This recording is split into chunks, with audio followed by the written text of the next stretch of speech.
I'm very pleased to welcome our first one, Dr Serene Foster. She's had a long interest in bladder health and the impact of diet, and that's what she's going to talk about for about 25 minutes, and then we'll have a Q&A. So thank you very much. Enjoy the day.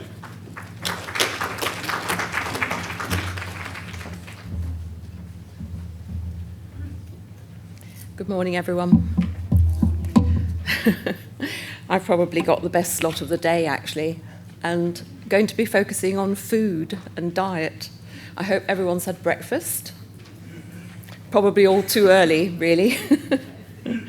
The honest truth is, I might be standing here talking at Bladder Health UK, but I could be standing talking at just about any medical conference, couldn't I? Because diet and nutrition is actually very key in our health.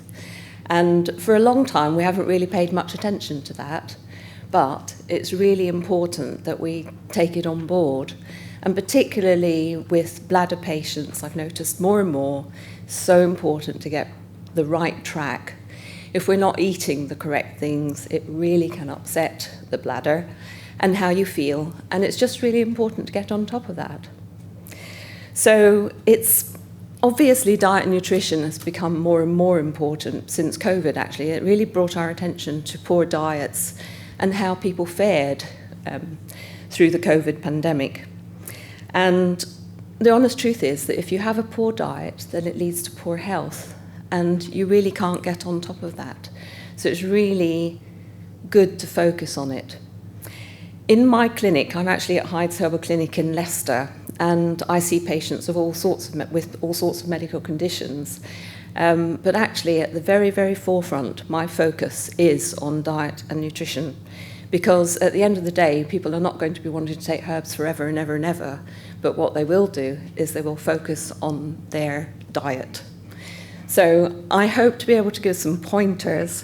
I don't have all the answers in bladder health, and the honest truth is that we are all individuals, and that no one diet is the best diet. So, and the other thing is, of course, that we actually are human, and we often veer from sticking to the rules, and I'm just as bad as everyone else. So, I think the main thing is, though, while diet is very important, we know it's not the only thing. There's a lot of medical procedures and practices that are just as important. And the honest truth is that it's a multi-pronged approach that is really important.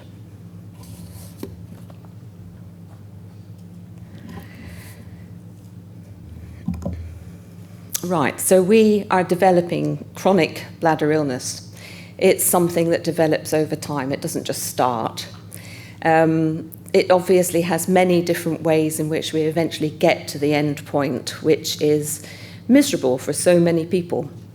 And it's something that builds upon, and then we get damage, and then we get cell death, and then we get fibres being produced.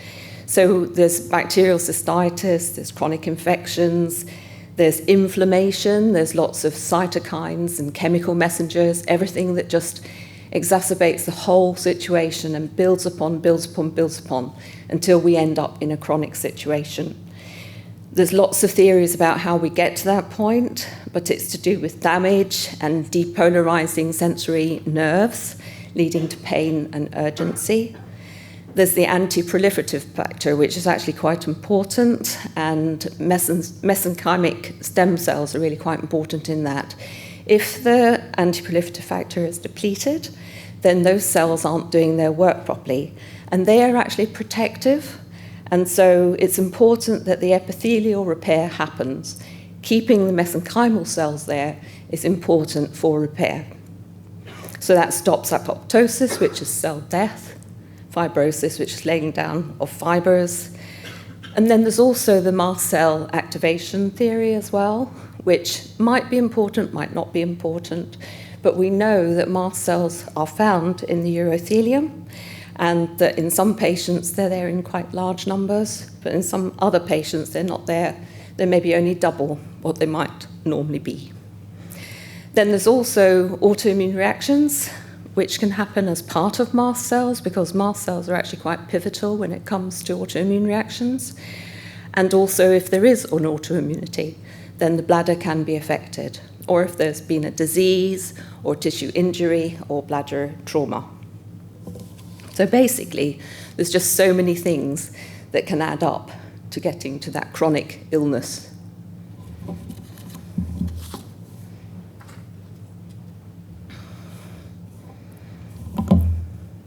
So how do we address it? We've got to address the inflammation. We've got to address the urothelial loss.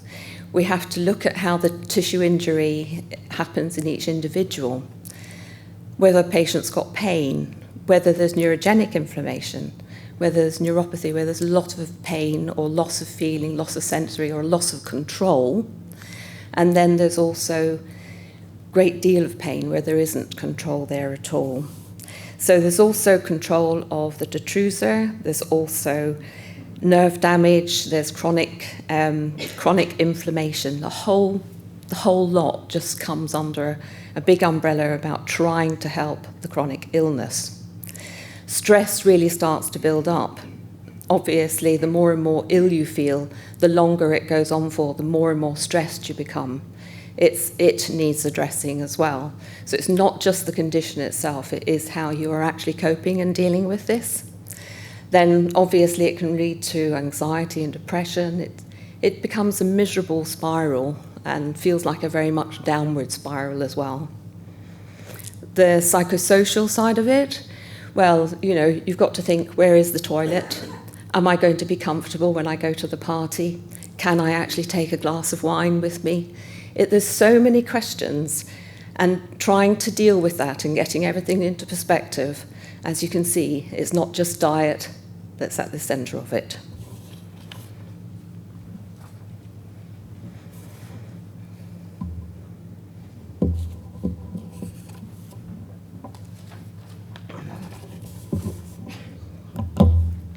So we know in chronic bladder illness there's plenty of support for bladder tissue. Obviously, we have to get the inflammation and the discomfort under control. There's plenty of orthodox medicines for that. Anti-inflammatories, antihistamines, antibiotics, instillations, things that will try and null the detrusor, try and dampen down the sensitivity, try and dampen down the response and how you feel so that it's easier to control it.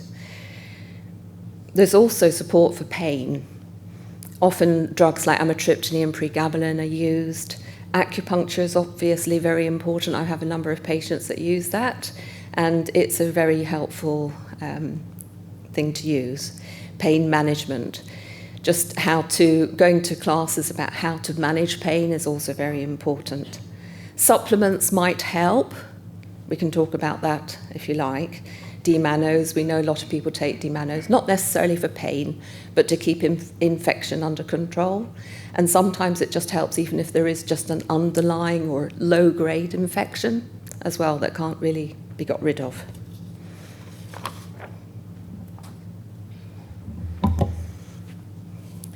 So this is more my side of the equation. This is looking at well-being support. So obviously a support group like this, very, very important. Looking at maybe counselling or CBT or stress reduction, going to classes to help cope with that, meditation, yoga. There's a number of things that you can actually get. There's self-help, of course. All of these things are very important to our patients. Acupuncture, again, I mentioned that. Massage, obviously, just to relax the body. And then physiotherapy. Physiotherapy is very important in a lot of patients as well, and it helps to reduce muscle spasms within the pelvic floor, really helps patients with bladder conditions. None of these things are quick, though. There are things that you have to work with for a long time. And you can get quite demoralised if you think, oh, that didn't get better in a month or something. And it's working with our patients to really just be patient with them and try and encourage them to be patient with getting to the end point, which is trying to make them feel more comfortable.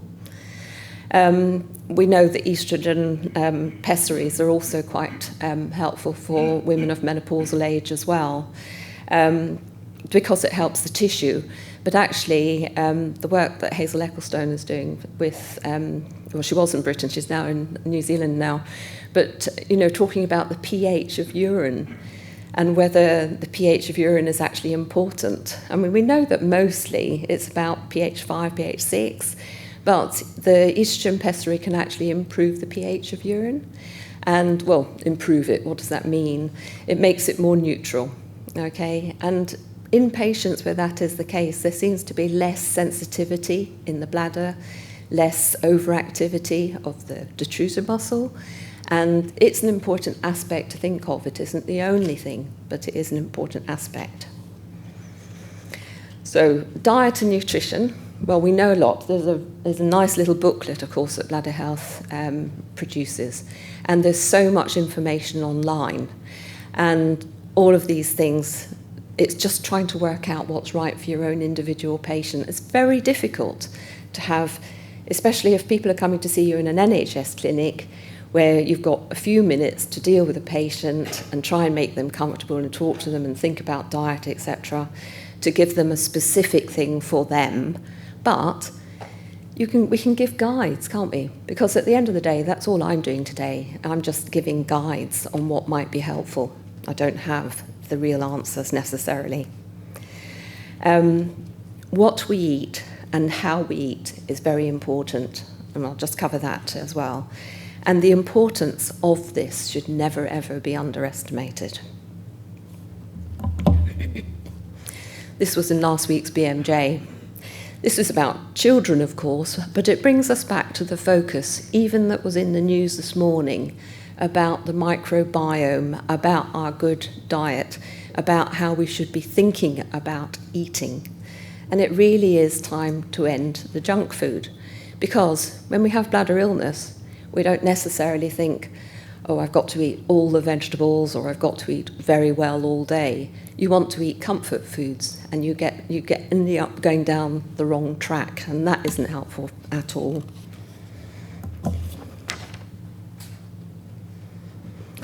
So, I love this diagram. There's the healthy side and there's the not so healthy side. And of course we all are quite happy to eat chips on the odd occasion.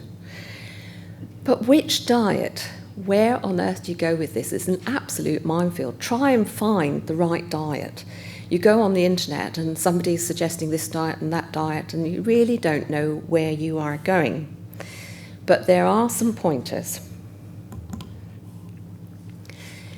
We all need a varied and well-balanced diet. This is really important. We've always got to remember what they used to call the rainbow diet, okay? Because as you can see from the diagram, it's a whole range of vegetables and fruits, things that are really good for us. Vegetables and fruits are antioxidant, which means they're anti-inflammatory. Not everything in that diagram will help a patient with bladder illness, as you know. Some of it will really irritate, such as citrus fruits, but not all citrus fruits, because lemons, for instance, will become alkaline in your system, whereas they taste really quite acidy if you just put your tongue on a lemon. So we've got to get the balance right with those foods. Mediterranean diets are said to be extremely useful, again focusing very much on vegetables, not very much carbohydrate, and a good variety of vegetables as well, and eating at the right time. Food combining can be helpful. That's where you don't mix carbohydrates with proteins. That can be laborious and also can catch you out on so many on occasions when you go out to eat or go to friends. Intermittent fasting sometimes helps because it brings inflammation down, but it can also be difficult. If you don't feel very comfortable in the morning when you want to be able to eat a good breakfast and feel more comfortable as the day goes on, perhaps timing would be an issue there. Also, if you're working, it's very difficult to do. Keto diets get a lot of interest, particularly in cancer, because it takes you from a different kind of metabolism to ketogenic metabolism. It's quite complex, and it's also extremely hard to get into. The other thing is that while it's a good philosophy, I don't absolutely love everything about a keto diet, because there's a red meat in there, which I wouldn't necessarily think to be at the top of the list when it comes to good diet. So different diets have to be looked at, and that's because we're all different, and because we don't all have the same conditions. Even if we've got bladder illness, our bodies are made up differently, and it's just getting the right balance for us with our bladder illness. We know that irritants aren't very good. We know that spices aren't very good. We know that alcohol's not very good. It's likely to upset the bladder. And, as I say, acidic fruits. So, where do you start? Okay, I actually brought all the books with me that I'm talking from, and they are actually really interesting. Obviously, I'm not going to go into them in great detail, but please, if you want to come and have a look at what they are, come and have a look. I'm going to put them at the back on the bladder health display. So, where do we actually focus with this? Why are we thinking anti-inflammatory diets would be good? We know that in chronic bladder illness we have a lot of inflammation, we have a lot of chemical messengers being produced, and it's almost like there's a hold in the feedback loop. We can't get it under control. So if we eat the right things, then that will help. Okay? How can what we eat influence our bladders? It can.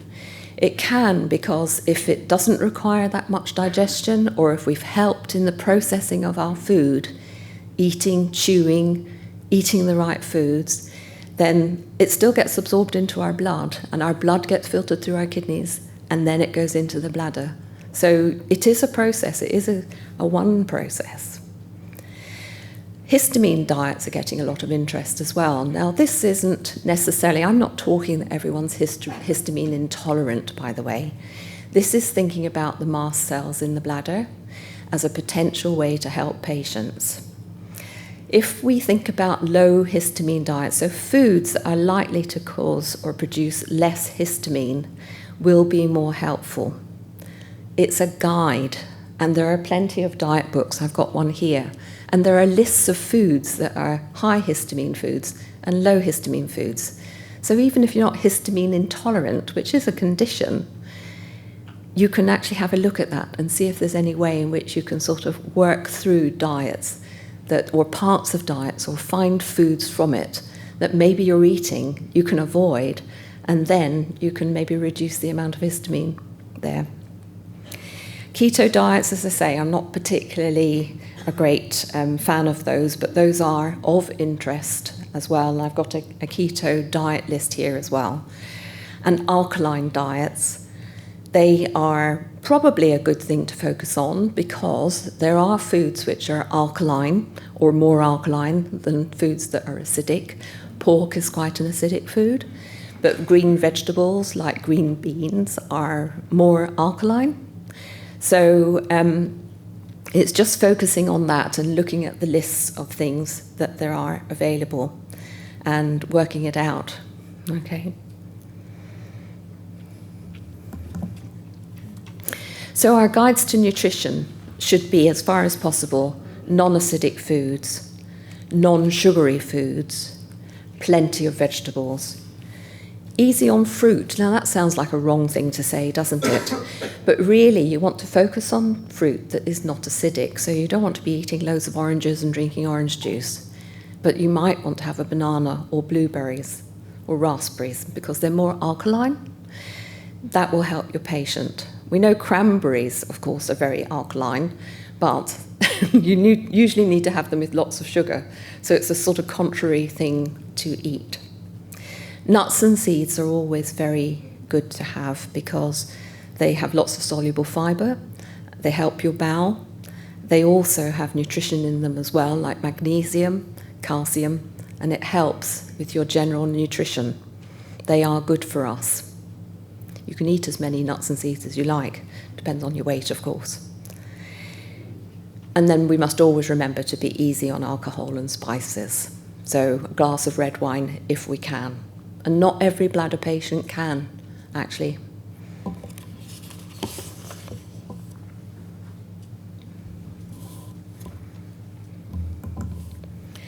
So what do we do? We want to create a digestive system where food is digested well. That is really important, isn't it? Although it's not actually focusing necessarily on the bladder, it's helping the patient. At the end of the day, our bodies are made that our bladder is next to our bowel. And if we have everything functioning well and we've got good bowel movements, we don't have constipation and we don't have diarrhea and we're not inflamed or bloated, that's going to help our patients as well, because that's part of the well-being side of things. So we want to create a digestive system where food is digested well. Good bowel movements. This will really help the bladder. You want to try and avoid indigestion. That's more acidic, isn't it? So we try and avoid indigestion.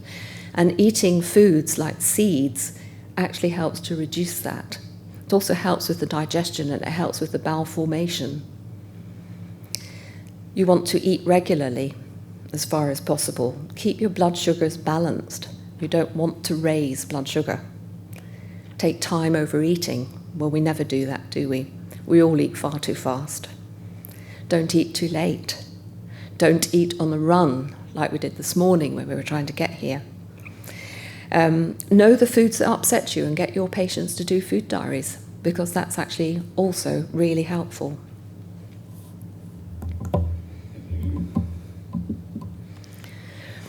So, good diets are anti-inflammatory, and there is plenty of evidence for that. Those where there's vegetables and fruits, those where there is oily fish, there's plenty of information on the internet.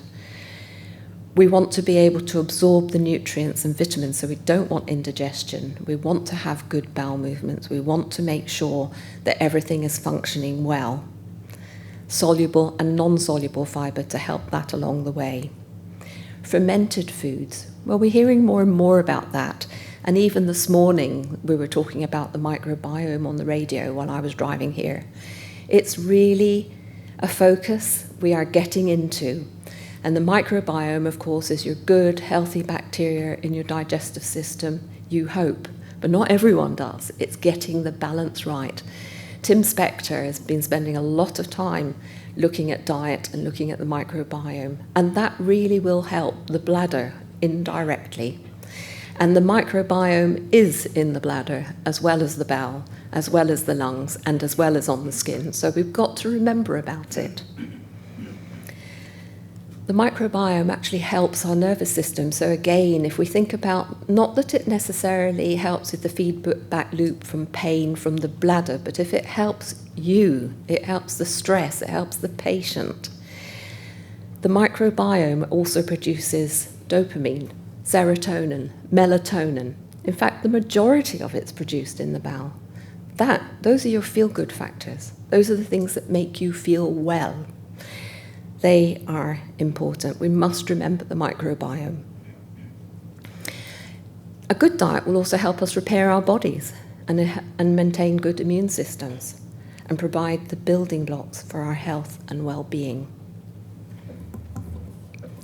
So this was a lovely little study I came across, and it's Boskert and Company, and it was looking at a Mediterranean diet and overactive bladder. The article itself was considering eating habits in diabetics and obesity with bladder health. And they found that 55% of patients with overactive bladder were diabetic. That's interesting in its own self. Dietary patterns, as we know, are pretty well predictive of a person's health. We do know that. The authors actually, from the study, recommended Mediterranean diet for the first-line treatment in patients with overactive bladder. That is the kind of line that I've certainly been looking at for quite some time now. That's really important. And that's thinking about the acidity, digestion, more alkaline, trying to get the microbiome right, trying to get the bowels right, etc.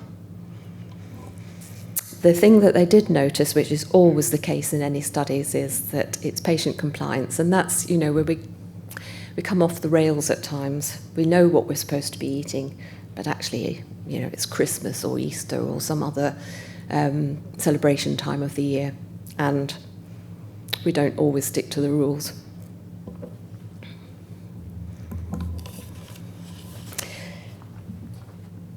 So, and this is another study, and it shows a pyramid of foods that we should eat, okay? And right at the top, you'd have thought right at the top of the pyramid, it should be all the vegetables. But this pyramid is done in reverse order. So the things that we should eat most of and think about most in our diet that will help us, that are more anti-inflammatory, that will help with the bowels, that will help with the digestion, actually maybe even help with indigestion. These are all at the bottom leading up. The ones at the top of the pyramid are not foods that we should really be eating that often. So sadly, you'll know that sweets and cakes are only eaten occasionally. It's very sad. And I literally turned a blind eye on people eating cakes this morning and having sweets on the bladder health desk. But it's very interesting, isn't it? It's the things we know. It really is the rainbow diet in a pyramid. We've got vegetables and salad at the bottom of the pyramid with fruits. Remember the right fruits. We've got to eat the right fruits. Carbohydrates with low glycemic index, so that's always whole meal. Try and have wholemeal bread. Try and have whole grain rice or such like pasta, wholemeal pasta. Those are always better for you because they're low glycemic index. Extra virgin olive oil, wonderfully anti-inflammatory. You can have as much of that as you like. And then we've got other things. We've obviously got some spices in there. So turmeric and ginger is in there. You usually can get away with those with bladder health. And then seeds and nuts. Then we're getting further up the pyramid when eggs might cause indigestion. Cheese might cause indigestion. White meat. Got to remember to chew everything really well. Red meat, not so good for us. Processed meat, not so good for us. And as I said, cakes and sweets. So have a look at that diagram. We all know it. Right. This is a terrible slide. I really do apologise, but I think you've got access to all of this yourselves, haven't you? What it is it's actually a list of foods which are either highly alkaline, moderately alkaline, weakly alkaline, or not really alkaline at all. Okay? Have a look at it. There's some lovely guides and pointers to foods. The reason I show it to you is that alkaline foods will help your patients with bladder problems.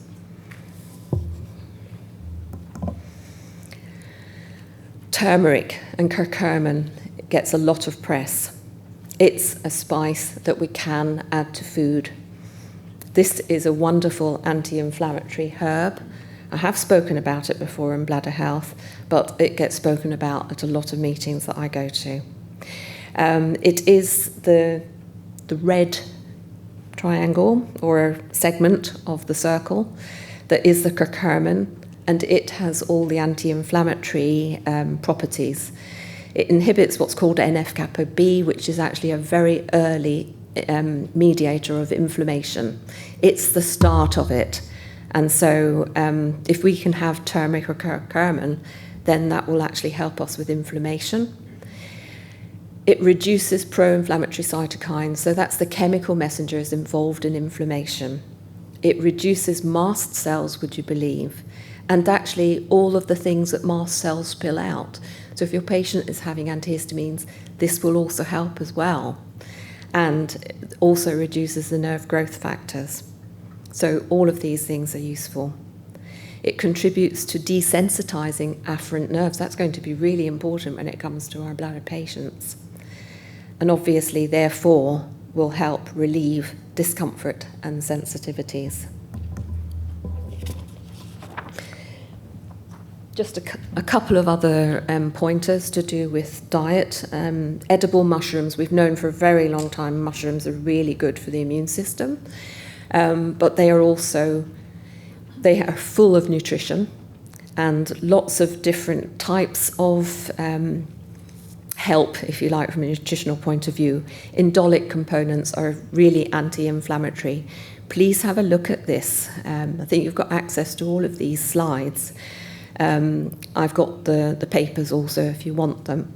But mushrooms will address deficiencies in vitamins and microelements, so lots of nutrition, things that we need for our health and well-being. Also, they have fibres and soluble fibres, so they help with the bowel as well. They help your immune system, and they are a superfood. They will help our microbiome produce the right factors, so good serotonin and dopamine and melatonin. A really good addition to diet. Should generally not upset bladders, unless anyone has come across that. This is talking about fermented food. Now, fermented food, you've probably all heard of sauerkraut. Sauerkraut is not everyone's favourite, but it is Germany's very favourite food with sausages. It's a good accompaniment for sausages or meats, or actually just to have in a salad. And that is because it's partially digested, if you like. It's fermented, so partially digested actually helps you with your own digestion and bowel formation. Breaking down the carbohydrates within the vegetable actually helps the microbiome, our good bacteria, so it gets the balance of good bacteria right. And there's lots of fermented foods. Do have a look at it. There's kimchi as well. There's a lot available. And seaweed, by the way, is another superfood.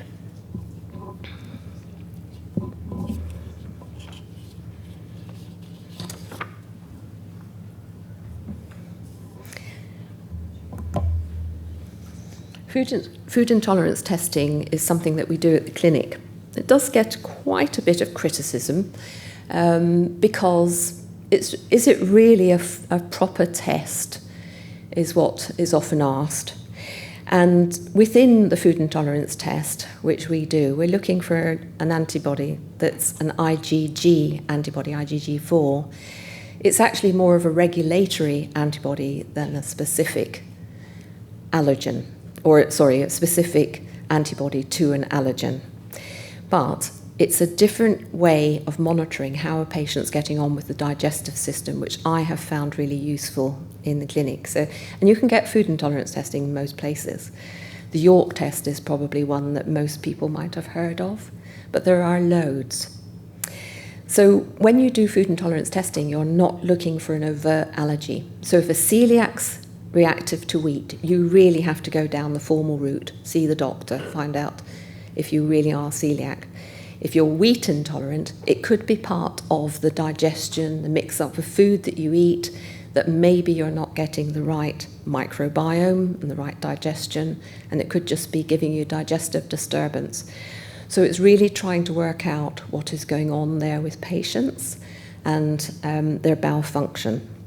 What I do find interesting in this is that the IgG4 does bind to mast cells within the digestive system, and we know that mast cells have distant effects which could equally affect the bladder. This is the simplest food intolerance test that I do, but it covers a lot of food groups. It doesn't go into specific things particularly, but it's such a good guide. We quite often find that cow's milk and whole egg comes up because we probably eat too much of it. And I think that's another thing about this test. It just lets us know that we need to eat a variety of food. We can't just be relying on one kind of food all the time. And wheat, of course, is the favourite. Weetabix for breakfast, pasta for lunch, and a sandwich for tea. So it allows us to avoid the offending foodstuffs. It lets us monitor responses once you reduce or stop those foods for a short time. And it gives an indication also of how often we might actually eat those foods. And we can always reintroduce them. This is not an overt allergy. This is not allergy to peanuts or as a celiac. Foods that will help bladders: pearl barley, green beans, sugar snap peas, okra, all very alkaline. and they will really help bladders. They're also highly nutritious with lots of soluble fibre, and they have in them what's called mucilage, which is like if everyone knows okra, the lady's fingers, or bindi in Asian cooking, it has like a slime inside. Honestly, that's good for you, okay? That is very good for you. I put quercetin on the list of supplements because it's an antihistamine, but it's also anti-inflammatory and does help some patients. Cranberries don't always help patients. Chamomile sometimes helps patients. That's usually as a tea. Marshmallow as a tea. And D-mannose sometimes is helpful even if there isn't a particular infection, but just taking as a small amount as well. It's a complex carbohydrate, so it's a little bit like it is a mucilage, so it's a little bit like a protector for the microbiome as well. So really, I mean, I've just picked on this particular one. I've got lots of talks on chronic bladder illness, but I particularly picked out this one because I think, again, if we think about all the inflammatory mediators that are produced in a bladder when we have chronic bladder illness, and about it keep building and building and building on all the aspects within the bladder, you just get miserable. You need to get it under control. Maybe it's an autoimmune-like problem, maybe it's mast cell degranulation, but whatever it is that gets you to that point, it is important to get all of those things under control.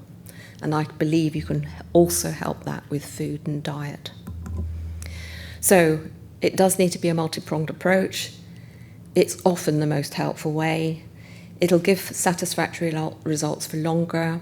And also remember the support groups to help you to cope and to work through all the bladder problems that you have.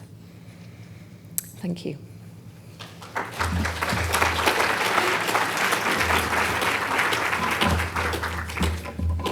Thank you, Serene. That was really interesting, a really good way to start the day off.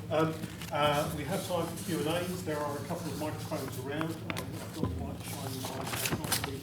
The forest of hands going up. There's two there. So, thank you, Ben. Hello, testing. Hello. Thank you, Serene. That was really interesting. With your food testing, do you do a blood test? Is it hair analysis, or do you? Because I think you mentioned a lot of crossover with bowel and bladder, and yes, I tend to think it's straight for more the gut health patients for that, but both would be useful. And I think with FODMAP and these diets being so good, patients don't comply as well. But a lot more people in the last 6 months are getting the hair test ones and thinking, actually, I know that's relevant to me. I'll commit more, and they seem to be more, committed to it. Yeah, I think that's it. Well, I suppose blood tests are blood tests, and also, as I said, the food intolerance does get a lot of criticism. So you open up the Sunday paper and you see, all sorts of different tests compared, and what does it really mean? And I think it's that perhaps that sways opinion and why people will go for hair testing as well. But yes, the ones that we do are a proper blood test. So we're looking for an antibody, and it's in a test plate that's called an ELISA. That's what we used to do in the lab. So it's actually against a specific foodstuff, and there's a colorant that will actually recognise the antibody there. So it shows you on the plate whether you've got antibodies to those particular foodstuffs. So I just find that very useful. What I would also say about some of those, if you are doing those at home, it's very easy to misinterpret. You can get false positives, and if you don't know what all that's about, it's kind of hard. You might just jump to conclusions. So yes, people are doing hair analysis. Do you think hair analysis actually tells you about the biome, or do you think it tells you about the foods that you're eating? No. I don't know. No. I mean, the hair itself should give you an insight into your actual health. And so, whether you're deficient in something as well. So it is quite useful. Last question. And if people can't travel, or if people, an NHS caseload, if they were asking for recommendations, is there a go-to company for a blood test if someone was asking for that privately? I mean, you recommend? people tend to go to York for their blood tests. They sometimes come to us, actually, because we do that sort of thing in the post. I like the York test. I think it's very, very useful. But I think it's always useful to have somebody, a practitioner, a healthcare practitioner, a herbalist, interpreting medical profession, so that you can talk it through, because you can get miserable. I mean, I've had a lot of patients come to my clinic who just say, I've been told I can't eat anything. And it literally feels like that to them, because there's so few things that they can eat. So, no, you need guidance, really. I would always recommend that. And do you offer that virtually? Yes. Yeah. Yes. Thank you. Yeah. In fact, if patients have had a York test, they phone me quite often and just say, would you just have a look at that for me? And I do. And they just find it very useful, because they've got somebody to talk through what the results mean, and actually they don't have to literally stop eating everything. So. Hello, Serene. Were you in Peterborough a few years Do you know, the ago? lights are right in our eyes, aren't they? I can't see who it is. Were you in Peterborough a few years ago? Yes, I was. Yes. I was lucky enough to meet you then, and Hello. I've been sending patients your way ever since. Wonderful. Because Thank I you. 100% agree that it really does help with the bladder patients as much as the bowel. And I've just always advised patients that it can be done via email, telephone. Do you do Yes. Zoom and stuff like that as Yes. well? Yes. And it's very reasonable. And you know, Yes. that's the thing. A lot of private treatment is ridiculous prices. I know. So Yeah, and we always look after our bladder health patients anyway. So, lovely. yeah. Thank you.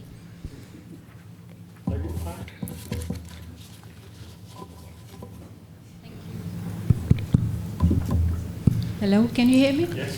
My name is Afsham, one of the Urogyne consultants at UHB. I have two simple questions. One is about cow's milk and second one is about turmeric. So if calories are not an issue, which milk would you recommend? Green top, blue top, red top? Or in turmeric, which preparation would you say is more available for body? Is it is the root of the turmeric or powder, a spice, or the turmeric capsules? Thank you. Lovely questions, thank you. So in terms of milk, I would say always have the blue top.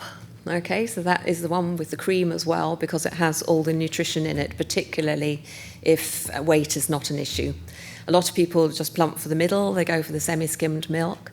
I would always go for organic milk, because in the milk industry there's so many hormones and antibiotics fed into cattle that one of the things we're quite concerned about is whether that will affect the microbiome in the individual. So obviously that would have an effect on health. So I would go for organic milk. Some people have raw milk. I'm not sure whether that's the right route, particularly if you don't know the farm or you're not close by. We do pasteurise milk for a reason. So that's what I would certainly do from a milk perspective. But if someone feels that they are intolerant, in inverted commas, to milk, not necessarily allergic to lactose or whey proteins or anything, then there's always goat's milk that can be had. And you can get organic goat's milk, sheep milk as well, and then trying other milks, but they're always better to have calcium fortified milks. So they're good. From the curcumin or turmeric point of view, you're absolutely right. What about the absorption side of things? Okay, there's actually a lot of work going on with curcumin.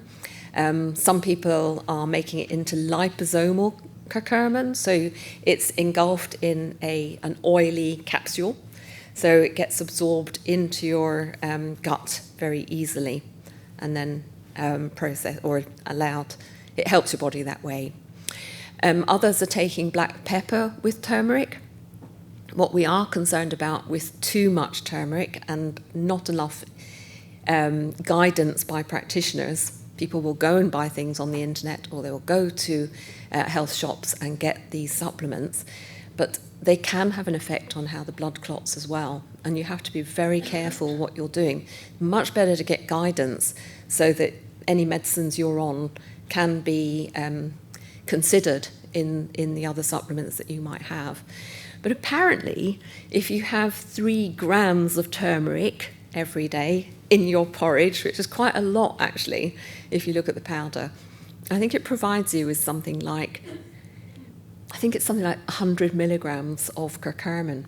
But of course, there's no guarantee that that will be absorbed, absolutely, or at least all of it will be absorbed. No guarantee. That's why they go for other preparations like liposomal or like with black pepper. Question at the back?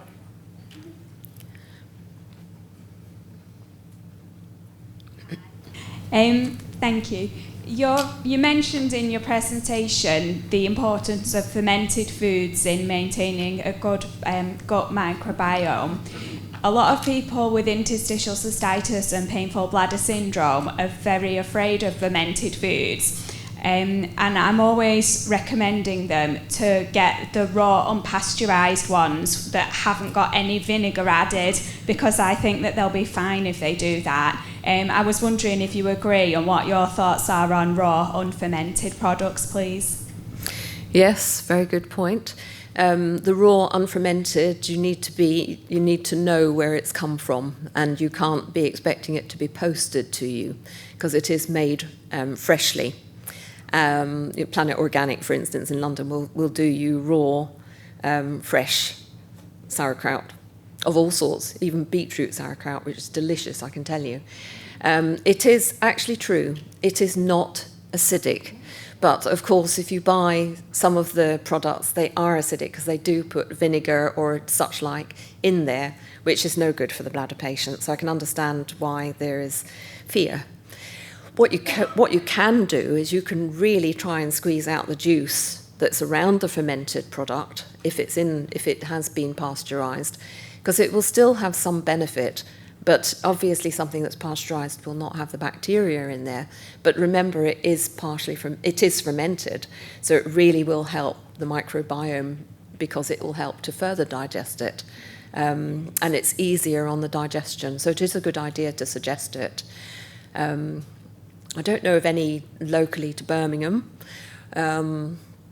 I'm called Loving Foods that ship it same day, so it's with you the next day. That's where I get mine. I don't know if you think good that'd idea. Be okay. I think actually, come to think of it, I have heard of that. So yes. Okay. Thank you. Okay. I have one very brief question, hopefully. You talked a bit about compliance, and I was watching the diets and all that. Why don't people stick with them? Well, I mean, across the board, how good are we at diet, eh? Do we all eat the right things and we never have chocolate? It's human nature. It's human nature. But some people are really quite strict with themselves, and they do stick to the rules. I'm really impressed with patients when, they've said, I've done everything you've asked me to do, and I feel so much better.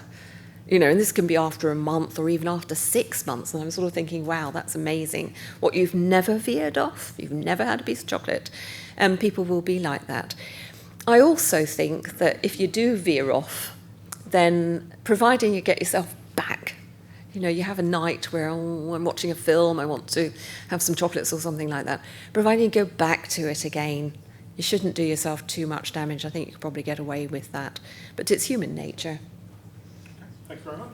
Thank you. Okay, thank you.